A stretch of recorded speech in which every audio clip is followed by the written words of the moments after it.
¿Cómo será la vida en unos meses? ¿Cómo conviviremos con nuestros seres queridos a finales de año? ¿Viajaremos y socializaremos igual? ¿Qué cambiará más el coronavirus?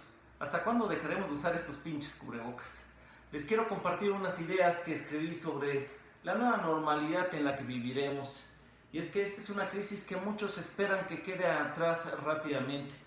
Estamos viviendo tiempos desafiantes como sociedad, pues la situación actual es única en la historia y por lo tanto sus consecuencias en cuestión sanitaria, económica, de gobernabilidad social o existencial son preocupantes. Tristemente la era del coronavirus no acabará en una fecha con día y hora, pues el COVID-19 no desaparecerá después de algún ciclo natural que tenga en el planeta. Incluso se temen las mutaciones frecuentes que tienen los virus. Tampoco acabará de golpe con una vacuna, pues llevaría meses su proceso, lo que obligará a que todos vivamos en una nueva normalidad. Los latinoamericanos y la mayoría de personas en el mundo nos hemos visto en la necesidad de pasar más tiempo en nuestros hogares. Esto intensifica nuestras experiencias, ya sea que vivamos solos, en pareja o en familia. Y es que el encierro es un experimento social extremo, pero además debemos sumarle la atmósfera de incertidumbre que genera esta situación, como estar enterándote de noticias que perturban, noticias económicas, cifras de víctimas por la pandemia. Y además en estas medidas de aislamiento inéditas debemos añadir la crisis económica, suspensiones de eventos sociales, deportivos, culturales.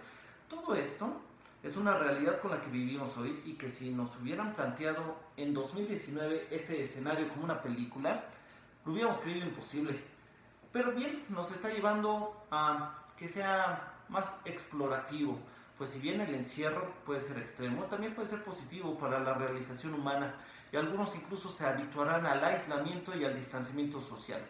Y bueno, mientras vivimos esta nueva cotidianidad que puede ser tediosa para muchos por pasar mucho tiempo en el mismo lugar, debemos seguir funcionando, limpiando la casa que ahora se ensucia más rápido que nunca, buscando mejorar la relación en pareja. Por ejemplo, en China se están divorciando más que nunca.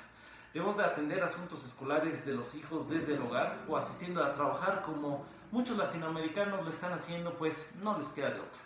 Seremos más cuidadosos, sobre todo en cuestiones de contacto humano. Los migrantes serán peor recibidos no solo por el proteccionismo que aumenta en las crisis económicas, sino también porque puedan contagiar. Las divisiones sociales ocasionarán tensiones y las protestas pueden aumentar. ¿Qué debemos priorizar entonces? Lo inmediato en América Latina debe ser atender la pobreza y ayudar al sector laboral, pues se puede agravar la inseguridad, la violencia y la inestabilidad del trabajo formal e informal. Además, el crimen organizado, que está duramente afectado en sus finanzas, buscará nuevas fuentes de ingresos, por lo que podrían aumentar los robos a hogares, a comercios, secuestros, contrabando de alimentos y bebidas, mientras que en las prisiones el problema carcelario puede cambiar, pues la pandemia puede llevar a una nueva política criminal que favorezca el uso de herramientas diferentes de la cárcel.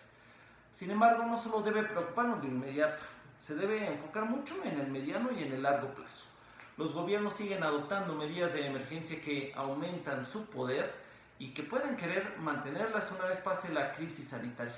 Curiosamente, en esta realidad en la que estamos viviendo, muchos neoliberales exclaman por la protección de la vida y muchos izquierdistas piden la reapertura económica dispuestos a dar más poder al gobierno.